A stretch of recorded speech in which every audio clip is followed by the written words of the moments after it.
I don't know how to. Who can say where the road goes, where the day flows?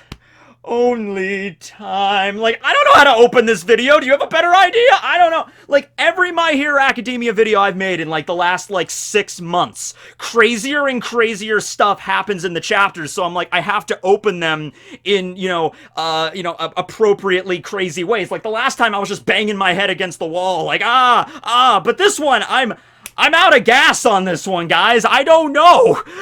Do you know where this is going? I don't know where this is going. Last time I did this, last video I made on My Hero Academia, well, not the last one. The last one was the Hawks video, but the last one I made about, like, the current arc. I was talking about, like, where is this even going to go at this point? Like, how is this arc going to end? And I threw out the idea of, like, okay, the villains are probably going to win, like, following the themes of, like, what Horikoshi is setting up and everything, and the whole story with Shigaraki. I'm just like, the villains are probably going to win this one.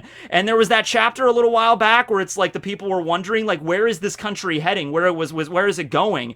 And I think Horikoshi is really building this up to be like, the villains are just going to wipe out the heroes. Not every single hero is going to die, but a good chunk of them are going to die or are going to be seriously injured, and the villains are going to take over. And it might be like the main cast having to evacuate Japan, going to America or going to other countries, and that'd be cool for the world building aspect. Like, Japan is taken over by the League of Villains and by All for One and everybody, Shigaraki and everybody, and we're gonna get to see America, like the homeland of the heroes, as it's often called in the story, and that's like where All Might was trained and everything. So that'd be cool from a world building aspect, and also just because, like, you gotta figure, like, every other time when the heroes are going up against the villains, like, they win. But if you notice throughout this story, every time the heroes win, every time the heroes go up against a serious threat, every time they win, it's by a smaller margin. Like, each and every time they win, it's like more and more by the skin of their teeth, until it gets to that tipping point where we're at right now, where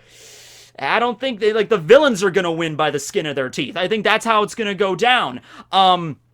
And this chapter really screamed that. This chapter really just screamed, like, despair, kind of, This is chapter 285, Katsuki Bakugo Rising. The chapter itself is not particularly long, but damn is it powerful. In fact, I could see the people going back, like, after My Hero Academia is over. I don't know how long it's gonna last. Like, that's something you can discuss. Like, how long do you think this story is going to go on for? But chapter 285 right here, I think this is going to be something that people are going to point to, and, like, this is one of the defining chapters of the entire story. I mean, I guess it depends where the cliffhanger really leads us. Spoilers, by the way. I'll put it in the title, of course, but, this is where the cliffhanger's really gonna go. But even if it's not, like, Bakugo dead, which, by the way, I guess Nux kind of called that one, but, yeah, who'd have thunk it, right? But even if it's not Bakugo dead, this is still, like, a powerful chapter, alright? Izuku continuing his onslaught against Shigaraki, because last time we had him just, 100% just BAM! Izuku figuring out that, like, okay, he has hyper-regeneration, but it's still, like, my 100% attacks are still damaging him faster than he can regenerate. Okay, so I'm just going to just unload on him, alright? And just, like, combo move after combo move, and just, it doesn't matter what happens to my body. This chapter, I love this about Horikoshi, okay, because I was thinking this exact same thing when I was talking about this a couple weeks ago, and it's like, the chapter opens up with Izuku having the flashback when he was at the doctor after the training camp arc, and he's remembering what the doctor is telling him, like, I'd give you 2, maybe 3 more times, but after that, you can't use your arms anymore. You're literally going to use mobility in your arms. Now, the way I interpreted that was, of course, like, Izuku, like, going 100%, but the thing is, all of Izuku's attacks in this chapter are 100% attacks. So I think what the doctor was referring to, it's like, if you use 2 or 3 more 100%, like, what? Because the doctor doesn't exactly know, because he was just an ordinary doctor. He didn't know about One for All or anything like that, but he's just like, listen, kid, I do not know what is happening to your body. I don't know what's up with your quirk. It's like firecrackers are going off in your muscle tissue and in between your bones and your ligaments and shit. I don't know what this is going on, but all I can say is if this happens 2 or 3 more times, you're probably not going to be able to use your arms anymore.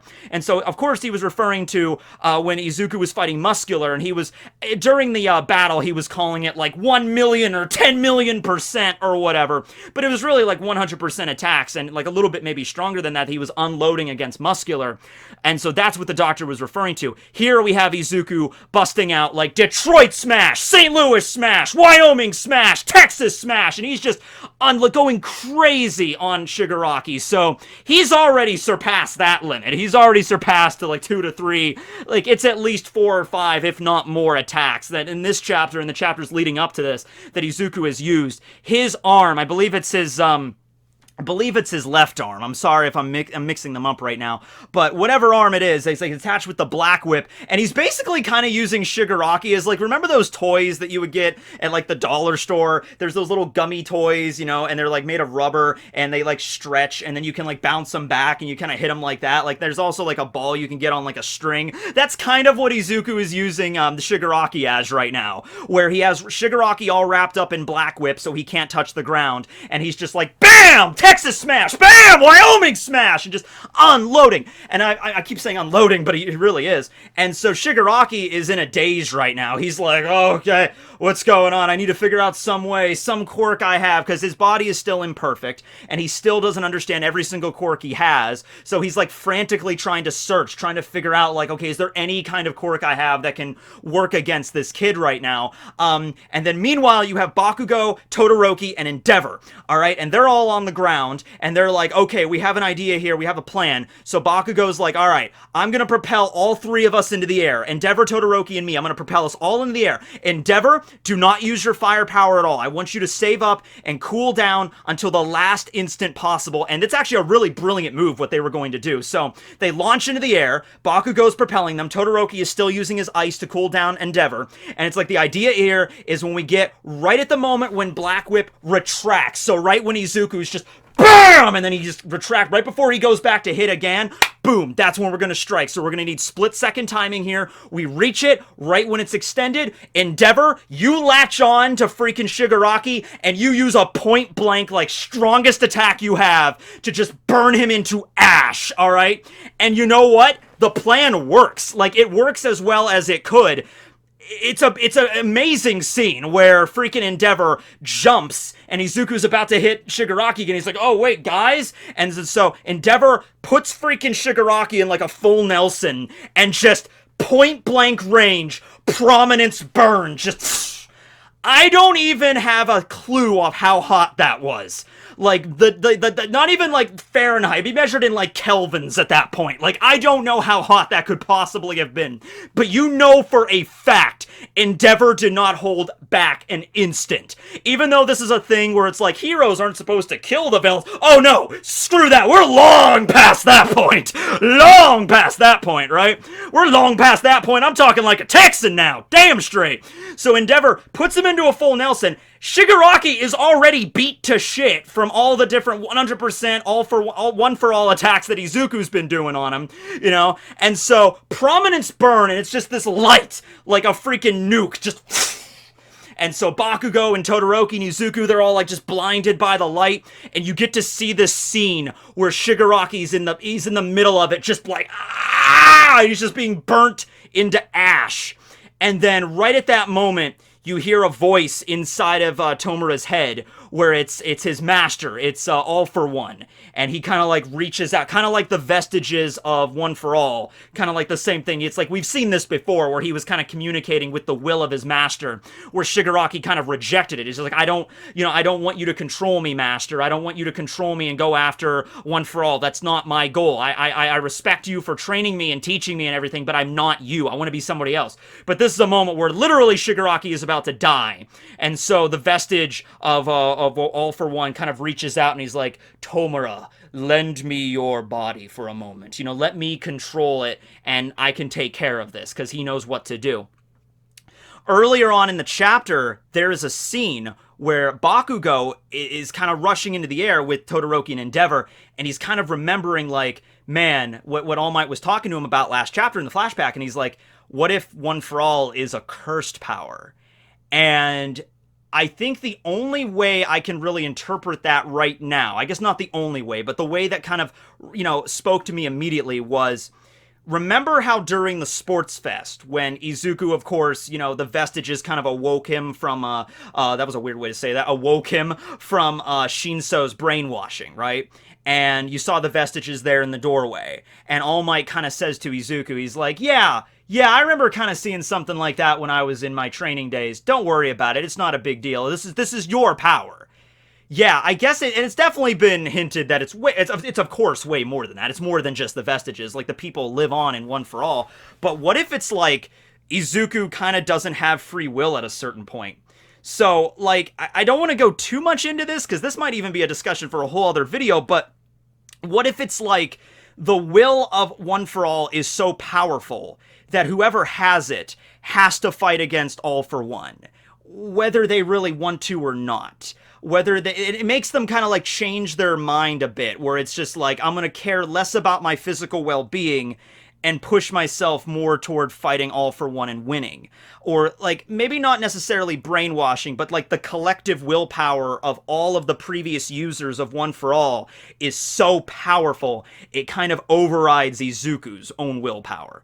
Now, there's a problem with that too, because, and that could probably be why Bakugo would say it's a cursed power, but the problem with that is, like, Izuku is kind of losing some agency of his character. Like, he's not fighting Shigaraki because he personally wants to put an end to it. He's fighting Shigaraki because the combined willpowers of One for All are telling him to, are kind of forcing him to. And in this chapter, we really see that, where the expressions on Izuku's face, I mean, they're like primal. They're like an animal just clawing away, trying to, like, just... Okay, I don't know why that's the first thing that popped into my head. Remember the scene in Full Metal Alchemist Brotherhood, though, when Heinkel was fighting Pride, and Heinkel has that line of dialogue where he's like Lion Chimera, and he's just like, my animal instincts are telling me that this thing is evil, and I need to just kill it as quickly as possible, right? And he against Pride. That's kind of like that with Izuku, where Izuku's just like, this power was meant to defeat One for All. That's what this power was meant to do, and I'm gonna use it for that right now. Now, you could say that is definitely part of Izuku's character, wanting to carry on All Might's legacy and use this power for good and to be a great hero. That's definitely part of it. But he's at a state right now where he's literally, like, his arm is gone. Like, his arm is literally this mangled mess of just, it's just blood and just skin peeling off, and it's like everything is broken. Like, he's not going to have an arm after this. I thought that's where this was going. I thought that was going to be the big finisher of this chapter, where Izuku punches Shigaraki so damn hard, his arm just rips off, but Shigaraki's head, like, explodes with the punch. I thought that's where we were going. I didn't see this coming. Oh, man. So anyway, yeah, Prominence Burn. And there's a moment where Shigaraki, he, I guess, takes, like, All for One takes control of him, and these, like, extensions kind of come out of him. Kind of the things that he used against, and during Kamino, remember when he was using the Force Quirk activation on Kurogiri, where All for One uses, like, those things that, like, they're, like, little, like, they're not tentacles, they're, like, I don't know, like knives that, like, jut out of his fingers, but they're like red and black, like, knives that, like, jut out of him, and they connect to other people that can use quirks, and he can, like, forcibly activate their quirks or, like, steal them. That might just be one of the basis of All for One, is just using that ability, right? So we've seen these before. So, Endeavor's holding him like this, and just Prominence burns him, but then Shigaraki uses those, like, blades to just pierce Endeavor, and just... So Endeavor lets him go, and he's like, how are you even still alive? Like, that was, like, he doesn't specify how hot it was, but that has to be, like, his maximum amount that he could output. That had to be, like, thousands, maybe even, like, over 10,000 degrees he endured right there at the epicenter. And Shigaraki, all of his hair's burned off, all of his clothes are burned off, his entire body is just burnt black, charred, and there are parts of him that are, like, peeling off, but he's still conscious, and he's just like, One for All, come to me, brother. And so he's talking like All for One talks. So it's now him kind of in control, and he shoots the blade knives directly at Izuku. Izuku's all banged up just beyond his arm. He's just there like, ah, oh, great. Like, one of his eyes is, like, all bloody and shut. He's like, ah. And so that's the ending of the chapter, where Bakugo is like, at that moment, I did not think, my body just moved on its own. We see flashbacks of Izuku and Bakugo growing up, you know, and him always making fun of him, always bullying Izuku. And the last scene is Bakugo jumping, pushing Izuku out of the way with his explosions, and because they're still in the middle of the air. And then the knives pierce Bakugo. End of chapter, Akatsuki Bakugo Rising. Now, is he gonna die or is he gonna get his quirk stolen? Both of those, not good. Obviously, one is worse than the other. He didn't get hit in the head, so it wasn't like, you know, it wasn't that final where it's like one of the blades just pierces Bakugo right through the forehead, and it's like, holy shit, you know, like nothing like that. But he gets pierced through the abdomen in multiple places, I think through the leg as well. It hits him. So, if he gets his quirk stolen, that would be... like, at that point, like, I think you could just cap off the arc, right? Like, if that actually happens where he gets his quirk stolen or he dies, the arc finishes, and we gotta get out of here. Like, Izuku and the other heroes have to evacuate, you know? And it's like, okay, well, that was that arc. My Hero Academia is going on a 3-week break here, and like, wait, what? No, like, that's not actually happening, but if that did happen, right? Like, how do you go beyond that, right? Like, okay... a lot of people are gonna mention Eri, and I always forget to bring up Eri when I talk about this. Like, oh, what if Izuku loses an arm? What if this character dies? Or what happens? Like, oh, it's okay! We got Eri! She can use Rewind! And I'm like, listen. I mean, Horikoshi introduced her and that ability, but I think he's a smart enough writer to not use that as such a crutch. You know, where it's like, he's not going to use Eri's quirk like the Dragon Balls, where it's like, oh no, Goku died for the 5th time. That's alright, we got Dragon Balls. He's back, it's cool. You know, like, I really don't like those aspects of those series because they can just use as like, oh, it doesn't matter then. It doesn't matter when a character dies, or it doesn't matter when a bad thing happens. You have, you know, magical rewind powers to fix everything. I could maybe see it with Izuku's arm, but even then that might be rough.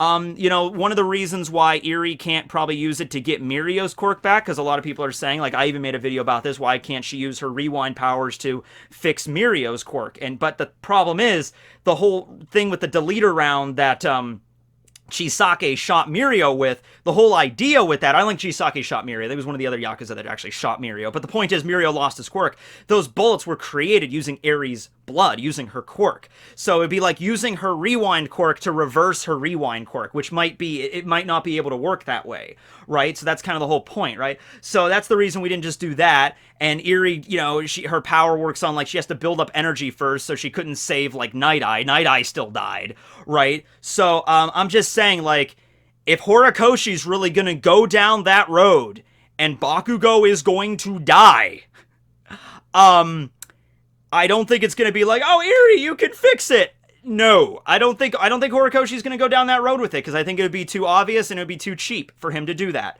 Now that doesn't mean that Bakugo's gonna die, but, you know, if Bakugo's gonna die, then he's gonna stay dead. If any character dies, I don't think Night Eye is ever gonna, we resurrected Night Eye as a zombie with this guy that has a zombie quirk. I'm like, no, it's not gonna be anything like that. Now, here's another possibility. I'm just gonna throw out the possibility, because it's a theory that's been around for a while. Bakugo's gonna lose his quirk, and then Izuku's gonna pass one for all down to Bakugo. Because Bakugo's not going to have a quirk, and then he's going to be really upset because he doesn't have his powers anymore, and he's, you know, Izuku's going to be all beat up, he's going to be missing an arm after all this, he's going to be bleedy, he's going to be in the hospital, he's not going to be able to continue in the state that he's in. And so Bakugo is still going to be, like, he has, like, the stab wounds and everything, but if that's the worst of it, like literally Izuku might lose an arm. Like, that, like, the state that it's in right now, you could see that happening. Don't say that's not on the board right now. Izuku loses an arm, he's all bloody, he's got other injuries all over his... Not just the one arm with Black Whip, it could be his other arm, it could be his legs. I mean, he's seriously beat up right now. Bakugo, I mean, like, he's got stabbed by those blades, but they might be able to, you know, heal up relatively easily. They might be able to patch him up and everything. Horikoshi usually does more realism with, like, wounds like that, but it's possible that he could be healed, it's just like he loses his quirk in the process. and All for One steals it. But then Izuku's like, I can't fight anymore, Kachan. I'm too injured. I'm too weakened. I have to pass it on to you.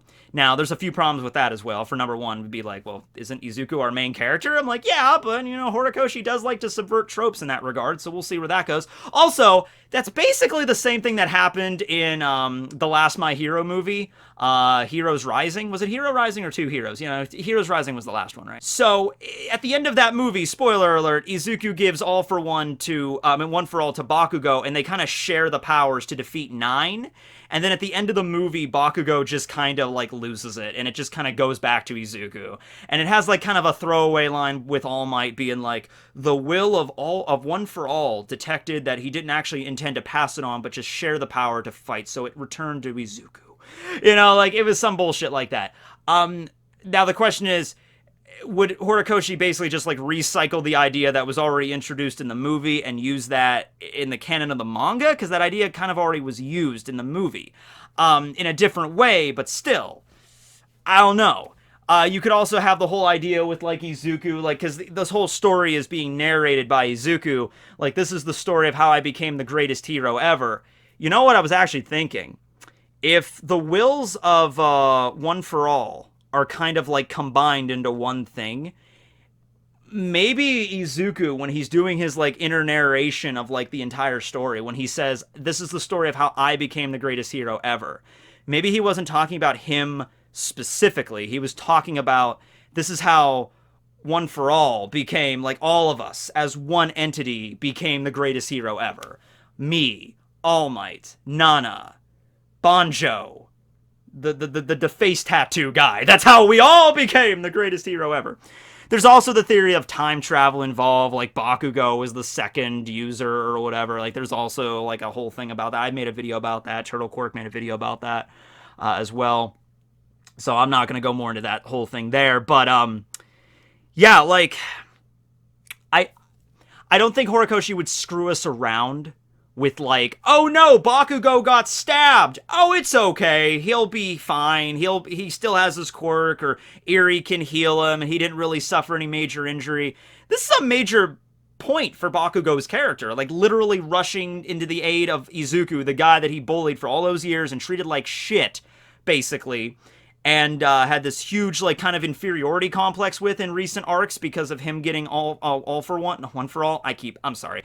And like, this is the moment where he literally gives of himself and saves his life, and saves Izuku's life by giving up his own, where his body like just moved on its own to protect Izuku. This is an extremely integral point for Bakugo's character. He doesn't have to die to keep it a powerful moment, but it has to be handled well. It can't just be like oh, I got stabbed, but I somehow managed to avoid getting my quirk stolen, and then Eri used her powers to heal me, and I'm good, and I'm back in action. I think it's going to be smarter than that. I guess we're just going to have to wait and see, of course. Let me know how you feel about this below, obviously, what's going to happen. But if this was any other series, like if this was, I don't know, like if this was One Piece, and I'm not comparing the stories in that regard. I'm just saying, like, if this was One Piece, and Oda was making it look like Zoro was going to die in Luffy's place, I don't know. I don't think I'd buy it. Like, if Zoro took a hit at the end of a One Piece chapter instead of Luffy, I don't think, oh yeah, clearly Zoro's gonna die next chapter. I don't think I would buy it. I don't think Oda's not gonna do that. Black Clover, if it's like gives of his, like, he's like, no, Asta, get out of the, Asta, get out of the way. I don't think would die. I don't think that's the case. But here, with this, everything that's been happening the last arc, I don't know. I can't really tell you. I couldn't really tell you. I could see it going both ways, honestly. Let me know how you feel about it below. Yeah, but I think I've said everything I needed to say. Yeah. Tekking signing out, I guess. We'll be back here next week. I'm starting to make this kind of a regular thing now, because the apex of this arc has really kind of hit it. The apex of the climax of this arc. Have a good one. Later. Tekking signing out. We'll see, Bakugo. I guess we'll see. Remember that? Oh God! Remember that? I'm sorry. Remember the chapter it was a few chapters ago where we just cut to. It was actually the chapter where they were like, "Where's this country heading?" And you see a scene of Bakugo's mom just sitting in her house, just looking through like a photo album of Bakugo when he was younger. And she's like, oh, he was so adorable. And I'm just like, oh no.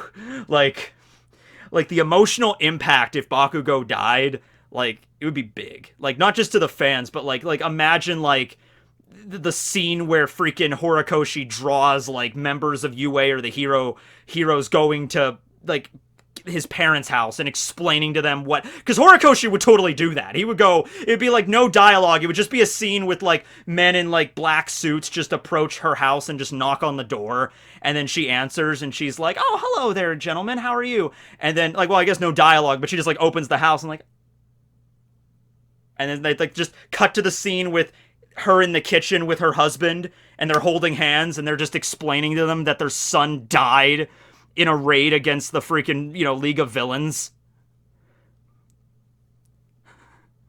Horikoshi would go that route with it. You know he would. You know he would. All right. We'll see. Signing out for real this time. Later.